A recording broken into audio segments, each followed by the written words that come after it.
This is a really beautiful resort, and this is like eco-friendly. Nothing is painted over here. Everything is of mud and stones. See the walls. These are all mud walls. It's all mud and wood, that's all. Beautiful property.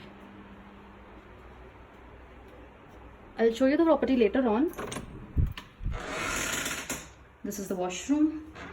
So these guys serve authentic Himalayan water. They purify it and then they serve it. They do have distilleries, but there is no requirement of that. And this is the common area.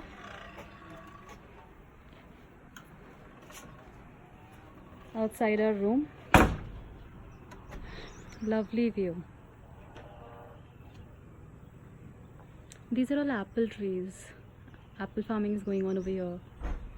And those are the snow-peaked mountains.